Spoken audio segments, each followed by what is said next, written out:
Walang puknat walang puknat ang banat ni Harry Roque dito po sa ating Pangulong BBM kahit mahal na araw. Banat pa rin ang banat si Harry Roque, mga kababayan. Patuloy pa rin ang paghahamon ng hair follicle drug test sa mga kababayan, samantalang siya ayaw niyang ipaliwanag kung paano lumubo ang kanyang kayamanan at ang joint account nila ni Mr. Pogi. Namimiss na kaya ni Roque itong si Pogi, mga kababayan.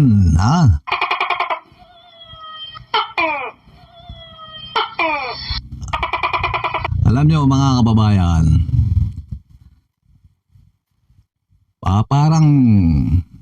parang santong magsalita ngayon si Harry Roque, mga kababayan.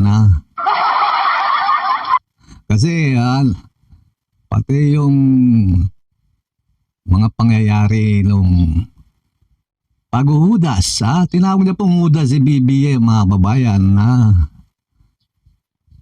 na pinagkanulo daw ni BBM si dating Pangulong Duterte,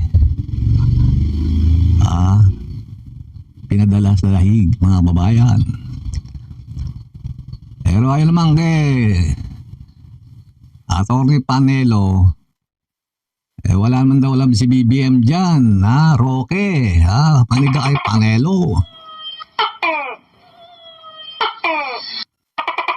Palagi yung banat mo kay BBM. Ikaw nga, tinakbuhan mo yung Pilipinas May kaso ka nga nadagdagan Tingnan mo yung itsura ni Roque ngayon, mga kababayan. Nung unang dating siya dyan sa Netherlands, press na press.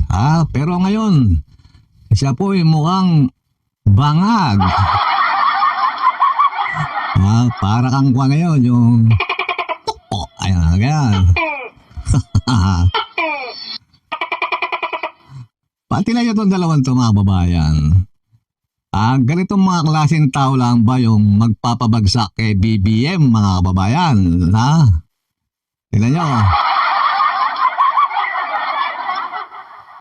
Ngiwi, ngiwi, ngiwi. Ngiwi, ngiwi, ngiwi. Bangat, bangat, bangat. Mga kababayan,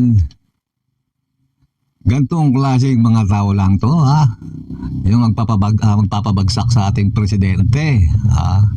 Dapat to, sungkutin na ng gobyerno, magpalabas na ng warrant of arrest para doon na lang mag-vlog si Roque sa loob ng kulungan, mga kababayan. Doon sa loob ng kulungan, baka maraming kwan doon, no? Solo mo, Roque, Pakinggan niyo po ito sinabi ni Atty. Panelo, mga kababayan. Alam niyo, may lumapit sa akin, isang malapit na kaibigan ng Presidente Marcos Jr. Ang sabi ko sa kanya, alam ba ni Bongit yung ginagawa niya? Alam niyo ba na nanganganib ang panguluhan niya dahil sa maling mga galaw niya? Sinusunod niya ang payo ng kanyang mga bugadong mali. Siya ang nalalaglag. Alam po niyo, sabi sa akin ng malapit niyang kaibigan, siyempre hindi ko na sasabihin kung sino. Maniniwala ka ba, Sal, na hindi siya nagplano niyan? Iba. Alam ko na kung sino iba. Kaya kung totoo yan, sabihin mo sa kanya, yung posisyon niya tama, walang jurisdiction. Kaya hindi siya magkakamali kung kukunin niya uli. O gaya ng ginawa ng Italian government, kukunin niya si Digong, ibabalik niya sa Pilipinas. Sapagkat mulat sa pool naman ang sinasabi niya, walang jurisdiction. Ang nagkamali lang yung mga bata niya. Yan. Talagang sinabi ni Atty. Zal, walang alam si BBM sa ginawang planong pagpa-aresto. Yan, kay dating Pangulong Duterte, mga kababayan. Alam nyo na kung sino nagplano, di po ba?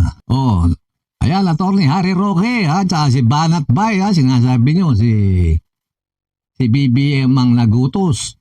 Hindi nga alam ni BBM yung plano yan, mga bossing, tapos palagi pa yung angas nyo, yung reklamo nyo, ayaw nyo kay Mangga. Wala naman kayong magagawa.